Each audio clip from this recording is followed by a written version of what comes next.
Back to my YouTube channel. I am back with another vlog. അപ്പോൾ ഇന്നത്തെ video എന്ന് പറഞ്ഞിട്ടുണ്ടെങ്കിൽ I am sharing some exam useful study tips. അപ്പം വീഡിയോയിലേക്ക് പോകുന്നതിന് മുമ്പേ നിങ്ങൾക്ക് ചാനലിലെ കണ്ടൻറ്റൊക്കെ ഇഷ്ടപ്പെടുന്നുണ്ടെങ്കിൽ ഡെഫിനറ്റ്ലി ലൈക്ക് ചെയ്യുക, സബ്സ്ക്രൈബ് ചെയ്യുക, കമൻറ്റ് ചെയ്യുക. Anyway let's go to the video. അപ്പോൾ ആദ്യത്തെ കാര്യം ഞാൻ പറയുന്നത്, നിങ്ങളുടെ എക്സാമിൻ്റെ സമയത്ത് വേറെ എന്തിനേക്കാളും പഠനത്തിന് തന്നെ കോൺസെൻട്രേറ്റ് ചെയ്യുക. നിങ്ങൾ ഡിസ്ട്രാക്ട് ചെയ്തും അല്ലെങ്കിൽ വേറെ എന്തിനേക്കാളും പഠനത്തിന് തന്നെ പ്രത്യേകിച്ച് കോൺസെൻട്രേറ്റ് ചെയ്ത് നന്നായിട്ട് പഠിക്കാം. ഓണം വെക്കേഷൻ വരുന്നുണ്ടല്ലോ, നിങ്ങൾക്ക് അഥവാ ഡിസ്ട്രാക്ട് ചെയ്യാനോ അല്ലെങ്കിൽ മടിയൊക്കെ തോന്നുകയാണെങ്കിൽ ഓണം വെക്കേഷൻ വരുന്നുണ്ടല്ലോ, എക്സാം കഴിഞ്ഞ് അടിപൊളിയായിട്ട് പഠിച്ച് നിങ്ങൾക്ക് മാർക്കൊക്കെ വരുന്നതും പിന്നെ ഇത് കഴിഞ്ഞ് PTA മീറ്റിംഗ് ഒക്കെ ഉള്ള കാര്യം ഓർക്കുക. സ്റ്റഡി ലീവ്സ് ഒക്കെ മാക്സിമം യൂട്ടിലൈസ് ചെയ്യുക. ഒത്തിരി ടൈം പോലും വേസ്റ്റ് ചെയ്യരുത് നിങ്ങളുടെ വീക്ക് സബ്ജക്ട്സ് ഒക്കെ വരികയാണെങ്കിൽ. പിന്നെ അടുത്ത കാര്യം പറയുകയാണെങ്കിൽ മാരത്തോൺ ക്ലാസ്സസും ഈ പരീക്ഷയുടെ തലേന്നൊക്കെ ഉണ്ടല്ലോ, വൺ ഷോട്ട് ലൈവ്സ് പോലത്തെ മാരത്തോൺ ക്ലാസ്സസ് ഓരോ ചാനൽസും പ്രൊവൈഡ് ചെയ്യുന്നുണ്ട്. അങ്ങനത്തെ കുറച്ച് ബെസ്റ്റ് യൂട്യൂബ് ചാനൽസ് ആണ് കേട്ടോ ഇതൊക്കെ. ഞാൻ SLCയുടെ സമയത്താണെങ്കിലും കണ്ടുകൊണ്ടിരുന്നതാണ് ഇതൊക്കെ. ഇപ്പോഴും ഇതിൻ്റെയൊക്കെ +1 +2 ആണെങ്കിലും കുഞ്ഞു ക്ലാസ്സുകളുടെയൊക്കെ ആണെങ്കിലും ഉണ്ട് കേട്ടോ. എക്സാമിനും സൈലും ഒക്കെ എന്തായാലും ഒന്നാം ക്ലാസ്സിലെ വരെ അവർക്ക് ചാനലുണ്ട്. സോ അതിലൊക്കെ കാണുകയാണെങ്കിൽ നല്ല യൂസ്ഫുള്ളാണ്. അവർ കുറേ PYQs ഓറിയൻറ്റഡ് ആയിട്ടാണ് ചെയ്യുന്നത്. വെറുതെ നമ്മൾ ലാസ്റ്റ് എക്സാമിൻ്റെ തലേദിവസമൊക്കെ തിയറി മാത്രം പഠിച്ചിട്ട് കാര്യമില്ല, നമ്മൾ മാക്സിമം ക്വസ്റ്റ്യൻസ് സോൾവ് ചെയ്യുക. അതാണ് നമ്മൾ അടുത്ത പറയുന്ന കാര്യം.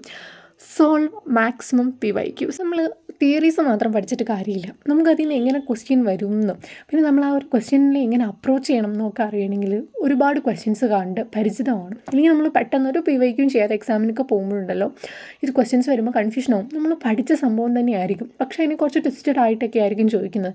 അപ്പോൾ അതൊക്കെ അറ്റൻഡ് ചെയ്യാൻ വേണ്ടിയിട്ട് PYQ മാക്സിമം സോൾവ് ചെയ്യുന്നത് നല്ല യൂസ്ഫുള്ളാണ് കേട്ടോ.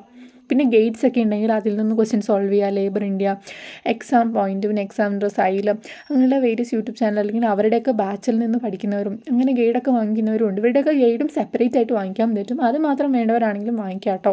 അടുത്തത് ഞാൻ എൻ്റെ ഒരു അഭിപ്രായം പറയുന്നതാണ്. നിങ്ങൾ എക്സാം കഴിഞ്ഞ് വന്നിട്ടുണ്ടെങ്കിൽ പിന്നെ അതിനെക്കുറിച്ച് ആ ഒരു ആൻസർ ഡിസ്കസ് ചെയ്യുന്നുള്ളൂ, നിങ്ങൾക്ക് എത്ര മാർക്ക് കിട്ടും അതൊന്നും നോക്കാതിരിക്കും. ഇപ്പം നമ്മൾ എക്സ്പെക്ട് ചെയ്തതിനേക്കാളും കുറവാണെങ്കിൽ നമ്മളെ ഭയങ്കരമായിട്ട് വിഷമപ്പെടുത്തും. അടുത്ത എക്സാമിൻ്റെയൊക്കെ സമയത്ത് ഭയങ്കര ഒരു അപ്സെറ്റ് ആവും. അതും ഞാൻ അത് നോക്കാറില്ല. ഭയങ്കര നിർബന്ധമുള്ളവർ നോക്കിക്കോട്ടോ. ഞാൻ എൻ്റെ ജസ്റ്റ് അഭിപ്രായം പറഞ്ഞതേ ഉള്ളൂ. എൻ്റെ ഓണം എക്സാം ഒക്കെ വെക്കേഷൻ കഴിഞ്ഞിട്ടാണ് കേട്ടോ.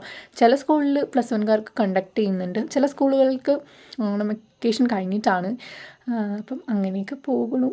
പിന്നെ +1കാർക്ക് ഒഴിച്ച് എല്ലാവർക്കും എക്സാം ഉണ്ടല്ലോ, അതുകൊണ്ടാണ് ഞാൻ ഈ ഒരു സമയത്ത് ഇങ്ങനൊരു വീഡിയോ ഇടുന്നത്. പിന്നെ എനിക്ക് ഇപ്പോൾ റെഗുലർ സ്കൂൾ വീക്ക് പോലെ തന്നെയാണ്, പക്ഷേ അത്യാവശ്യം ഹെക്റ്റിക്കാണ്. ഒരു പോർഷൻ ഈ സമയത്ത് മാക്സിമം കവർ ചെയ്യാനായിട്ട് തന്നെയാണ് ശ്രമിക്കുന്നത്. എനിവേ നെക്സ്റ്റ് ടിപ്പ് എന്ന് പറഞ്ഞിട്ടുണ്ടെങ്കിൽ, നിങ്ങൾ മാക്സിമം ടെൻഷൻ അവോയ്ഡ് ചെയ്യുക. ഞാൻ ചിലരെ കണ്ടിട്ടുണ്ട് ഈ ഒരു ചെറിയ ഇങ്ങനത്തെ ടൈം എക്സാംസ് ആണെങ്കിൽ പോലും അതിന് ഭയങ്കര ടെൻഷൻ അടിച്ച് കൊളാക്കുന്ന എൻ്റെ കുറച്ച് ഫ്രണ്ട്സിനെയൊക്കെ എനിക്കറിയാം. ഭയങ്കരമായിട്ട് ടെൻഷൻ അടിച്ച് അയ്യോ ഈ എക്സാം എങ്ങനെയാവും എങ്ങനെയാണെന്നൊക്കെ പറഞ്ഞിട്ട് അവസാനം അറിയാവുന്ന കാര്യം കൂടെ തെറ്റിച്ച് വെക്കുന്ന കുറേ ഫ്രണ്ട്സ് എനിക്കുണ്ട്. സോ നിങ്ങൾ നിങ്ങളുടെ ടെൻഷൻ അവോയ്ഡ് ചെയ്യുക. എനിക്ക് തന്നെ എന്നോട് തന്നെ എക്സാം എഴുതുന്നതിന് പോകുന്നതിന് പറയുന്ന കാര്യമാണ് മാക്സിമം ടെൻഷൻ അവോയ്ഡ് ചെയ്യുക. ആ ടെൻഷൻ കൊണ്ട് നമുക്ക് പ്രത്യേകിച്ച് ഒരു ഗുണവുമില്ല. ഈ സബ്ജക്റ്റ് വൈസ് ടിപ്സ് പറയുകയാണെങ്കിൽ, മാത്സ് ആണെങ്കിൽ മാക്സിമം PYQ ചെയ്യുക. നിങ്ങൾ എത്രത്തോളം PYQ ചെയ്യുന്നു അത്രത്തോളം നിങ്ങൾ ആ ഒരു കോൺസെപ്റ്റിൽ പക്കാവുകയാണ്. പിന്നെ ഫിസിക്സും കെമിസ്ട്രിയൊക്കെ പറയുകയാണെങ്കിൽ അവിടെ തിയറിയും വരുന്നുണ്ട്. സോ തിയറി ആയിട്ട് കാണാതെ പഠിക്കേണ്ട സംഭവങ്ങൾ ഒരു കാരണവശാലും വിടരുത്. അതും എക്സാം ഇമ്പോർട്ടൻ്റ് ആയിട്ടുള്ള സംഭവങ്ങൾ ഒരു കാരണവശാലും വിടാൻ പാടില്ല. കാണാതെ ആണെങ്കിൽ കാണാതെ, മനസ്സിലാക്കിയാണെങ്കിൽ മനസ്സിലാക്കി അങ്ങനെ തന്നെ പഠിച്ചു വെക്കുക. പിന്നെ സോഷ്യൽ സയൻസ് ഒക്കെ പറയുകയാണെങ്കിൽ കാണാതെ പഠിക്കാൻ ഇഷ്ടമുള്ളവർക്ക് കുറച്ചുകൂടി ഈസിയാണ്. പിന്നെ എന്താണെങ്കിലും കുറച്ച് കോഡൊക്കെ കണക്ട് ചെയ്ത് പഠിക്കുക. പിന്നെ PYQയിൽ നോക്കുക, റിപ്പീറ്റഡ് ആയിട്ടുള്ള വന്നുള്ള ക്വസ്റ്റ്യൻസ് അതെന്തായാലും വിടാതെ പഠിക്കുക. സോഷ്യൽ സയൻസിലൊക്കെ ബയോളജി ഏകദേശം അങ്ങനെയൊക്കെ തന്നെയാണ്. പിന്നെ അതിൽ കുറച്ച് ഫിഗേഴ്സൊക്കെ വരച്ച് പഠിക്കാനുണ്ട്. നിങ്ങൾക്ക് ഏറ്റവും ഇമ്പോർട്ടൻ്റ് എന്ന് പറയുന്നത്, ഇപ്പോൾ എനിക്ക് ഏറ്റവും ആദ്യം ഓർമ്മ വരുന്ന ന്യൂറോണിൻ്റെയൊക്കെ ഫിഗർ, അത് ഭയങ്കര ഇമ്പോർട്ടൻ്റ് ആണ്. അതൊക്കെ വരച്ച് പഠിക്കുക. നിങ്ങൾക്ക് ഇമ്പോർട്ടൻ്റ് ആണെന്ന് പറഞ്ഞിട്ടുള്ള കാര്യങ്ങളൊക്കെ പഠിക്കുക. പിന്നെ അതിലും കാണാതെയൊക്കെ പഠിച്ചാൽ മതി. പിന്നെ എല്ലാത്തിനും സോൾവ് മാക്സിമം PYQ. പിന്നെ ലാംഗ്വേജസിലൊക്കെ നന്നായിട്ട് സ്കോർ ചെയ്യണമെങ്കിലുണ്ടല്ലോ, ഇംഗ്ലീഷ് ആണെങ്കിൽ നിങ്ങൾ ഒരെണ്ണം സമ്മറിയൊക്കെ കാണാതെ പഠിച്ചിട്ടുണ്ടെങ്കിൽ കുറച്ചേറെ കോൺഫിഡൻസ് ആണ് കേട്ടോ. അല്ലാത്തവർ തന്നെ എഴുതാൻ വേണ്ടി നല്ല കോൺഫിഡൻസ് ഉള്ളവരാണെങ്കിൽ അങ്ങനെ എഴുതിക്കോളും. പക്ഷേ നമ്മൾ ആ ഒരു 2.5 മണിക്കൂർ കൊണ്ട് എഴുതി തീർക്കേണ്ട സമയത്ത് നമുക്ക് കുറച്ച് മിസ്റ്റേക്സ് ഒക്കെ വരാൻ സാധ്യതയുണ്ട്. കാരണം നമ്മൾ അത്രയും സ്പീഡിൽ എഴുതിയാലാണ് നമുക്ക് ആ ഒരു 80 മാർക്കിൻ്റെയൊക്കെ കവർ ചെയ്യാൻ പറ്റുക അല്ലേ. അപ്പോൾ ഒരു സമ്മറിയൊക്കെ പഠിക്കുന്നത് നല്ലതാണ്. പിന്നെ നിങ്ങൾ അതിൻ്റെ ഫോർമാറ്റ് അറിയുക. Notice, letter, informal letter, formal letter, പിന്നെ പ്രൊഫൈൽ റൈറ്റിംഗ്, പിന്നെ ഗ്രാമറൊക്കെ അറിയുന്നത് ഇമ്പോർട്ടൻ്റ് ആണ് കേട്ടോ.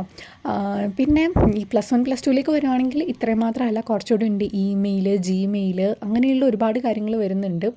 പിന്നെ മലയാളത്തിൻ്റെ കാര്യം പറയുകയാണെങ്കിൽ നന്നായിട്ട് ടെക്സ്റ്റ് ബുക്ക് വായിച്ചാൽ മാത്രം മതി കേട്ടോ. പിന്നെ എന്തെങ്കിലും ഒരു ലൈവോ മാരത്തോണോ പരീക്ഷയുടെ തലേന്ന് കാണുക. പിന്നെ ആ ഒരു 1.5 മണിക്കൂർ നമ്മൾ അവിടെ ഇരുന്ന് എത്ര സ്പീഡിൽ എഴുതുന്നു എന്നതിലാണ് ഏറ്റവും വലിയ കാര്യം.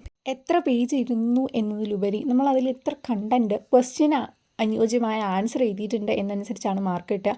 പിന്നെ ഹിന്ദിയുടെ കാര്യം പറയുകയാണെങ്കിൽ നമ്മൾ ഒരു ചാപ്റ്ററിൽ നിന്ന് ഏതെങ്കിലുമൊക്കെ സമ്മറിയോ ലെറ്ററോ എന്തെങ്കിലും ഒന്ന് പഠിക്കാം. നമുക്ക് ആ ചാപ്റ്ററിൽ നിന്ന് എന്ത് വന്നാലും അത്യാവശ്യം തിരിച്ചു മറിച്ചൊക്കെ എഴുതിയാൽ മതി. പിന്നെ അതിൻ്റെ ഫോർമാറ്റ് അറിയാം, ഈ പറഞ്ഞ പോലെ ലെറ്റർ, ഡയറി, അതിൻ്റെയൊക്കെ. പിന്നെ അവിടെ ചെറിയ കുറച്ച് ഗ്രാമറൊക്കെ വരുന്നുണ്ട്. ഇത് ഞാൻ 10ാം ക്ലാസ് വരെയുള്ള കാര്യമാണ് പറഞ്ഞത്. +1 +2 ഹിന്ദി എങ്ങനെയാണെന്ന് എനിക്കറിയില്ല. ഞാൻ മലയാളമാണ് സെക്കൻഡ് ലാംഗ്വേജ് ആയിട്ട് എടുത്തിട്ടുള്ളത്. സോ ഇപ്പം ഞാൻ പറഞ്ഞിട്ടുള്ള അത്യാവശ്യം കാര്യം 10th വരെയുള്ള എല്ലാവർക്കും അത്യാവശ്യം നല്ല രീതിയിൽ യൂസ്ഫുൾ ആയിരിക്കും. So thanks for watching my video. Bye bye. See you next video. We are on the road to 2K. Don't forget to subscribe.